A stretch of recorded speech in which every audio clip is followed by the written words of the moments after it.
no ladies we are secured enam secure sanitary pad nti ehemu maako dumienu eti alpha and omega wo chance a no wasan e de awie na pel cotton na esemu nti no wonya extra comfort ehon kekaw enna eboa wankasa anopa awia enumere na etare yankasa na nome ne kama eye secure sanitary pad se de ebuso ema nyina to aguso emema to be we ni point bebre eye secure sanitary pad se wo supermarket ahodo corner shops malls online shops ubenya bi na mo amuwo kumase de muntie monko mama excellent cosmetics Mama Excellent Cosmetics. Sa wudru wa ubetimi atu eye secure sanitary pad ni bi free. Mama Excellent Cosmetics ewo kumase na amma wa ho ofa etimi edimu. Na sa wo pedudu atu eye secure sanitary pad ni wo kumase a edum PZ anase kwanda so estate taxi station ho eben old SOMPA pharmacy lane no ehwa ena Mama Excellent Cosmetics wode secure sanitary pad wo tuagu ha wa manfo atuagu so eti kumase sa wo pedudu to akomase for amutie fa SOMPA 93.1 FM monfre 024 38 62158 024 38 62158 na mo akomase amutie efa SOMPA 93.1 FM no monso makokomase asante mantemo na mo akwaje mo de ye gira mo eso ne ahomeso ye ba ye de dia kanyina ebeto aso Kweku, minim sawa she. Me kraman nane. Now so ebony show one embasso. Mane honsepeno. Ebony condoms comes in different flavors and available in all pharmacies, chemical shops, over-the-counter shops, and pubs. For bulk purchases, contact 055-230-0075. Ebony Condoms, Ghana's most pleasurable condoms. Make it worth it.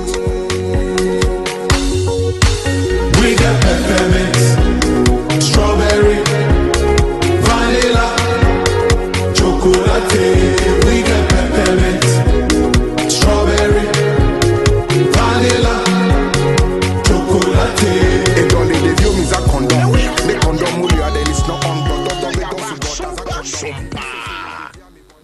Endpoint Homeopathy Clinic. Ghana had the obi enim say say prostate. Na baby omutimi ye screening ema hu ni ye etu asia. Na e Endpoint Homeopathy Clinic. Anase e kidney, e liver problem. Ho fa baby ena adjujo. Na de fa ne premature ejaculation no a ba ma bi a wo ne wodofo akwakwahia. Asa wo di ne ho agro. Asa wo tonte. Ene ye bra Endpoint Homeopathy Clinic. Na ye moa wo. E ma ne mema mo pa wo. E ye Endpoint Homeopathy Clinic. Wo mo dem fua. Yare bia infections bi ne wo ho. Anase bia wo hwa wo fa baby na adjujo kidney problem prostate de eye Endpoint Homeopathy Clinic ahenema kokobe kumase ba ko ho eben Angel Educational Complex no na Accra hanso so de wo mu ginamu ankasa e was painted bebre friend share signboard no hudru na obusasa wo pe Endpoint Homeopathy Clinic obi an ebe kire for Endpoint e wo 0244 867068 and 0274234321 Endpoint Homeopathy Clinic wo mu dem fo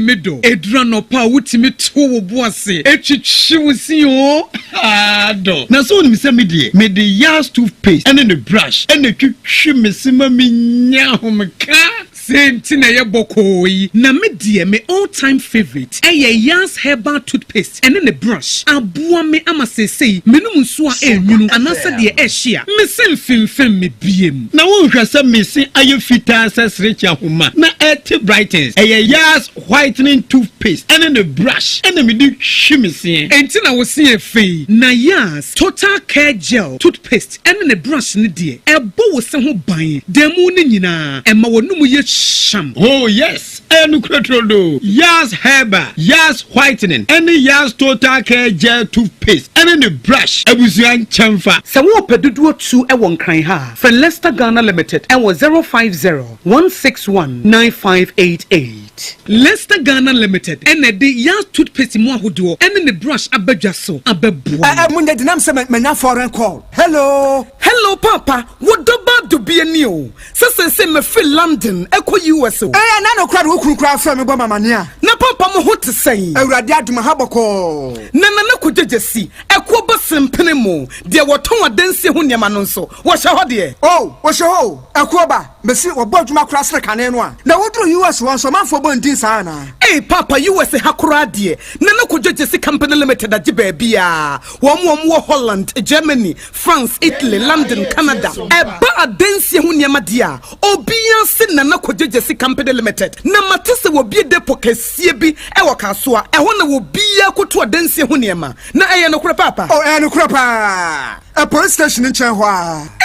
akuoba sempre mo no onye mereda hwe we kura no miensa mua ene obi en foforo yawo ba ko abu akwase paase kumase ene ba ko so pokura se nkran ha obi ase na na kododasi eye bemaba e wo dansi mu wato cement iron rods banding wires and adua plywood and just said about dance ro te se bibia e de hye e dansi ase de ko wie depo no nyina nso eye tufo bo wo de ko ka mu a wo de ko ja free Akra we AKOSUA depo ene pokrasi de no kra to nchen a wasa wobu akoteman Tantra Hill Iron City amanfrom wasa bie depo kese so e wo Koshiman Kumasi sepase depo no kra da nchen a ebisu magazine road head office no wa bie depo kese so e wo da de ntam edwesu Akra road femesa opposite Alhaji Salia ampaba meboshen Tanoso Breman and Amanfrum. Numbers of man for the free 0244 313 752 and 0244 41 93 Nana Kujejesi Company Limited. Kuaba Simprimo no.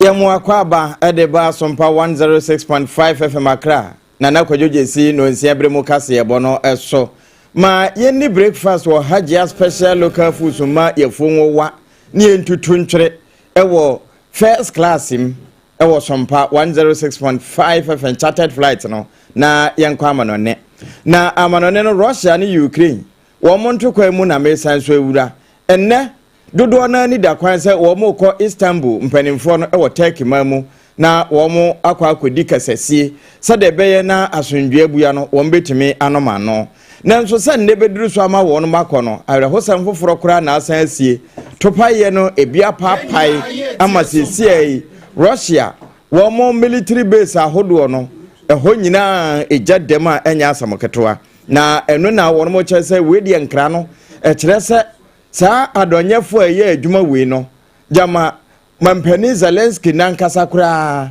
na nensa ehye a wo matu ne din say spider web ne chesa nansententan eno unhu baabia na homa so woni beba ho so na ato amoma no na adiwa wie na wono mo se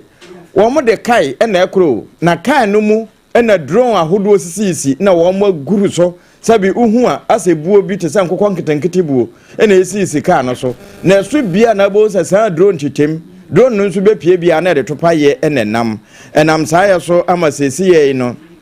akatik wono na ye governor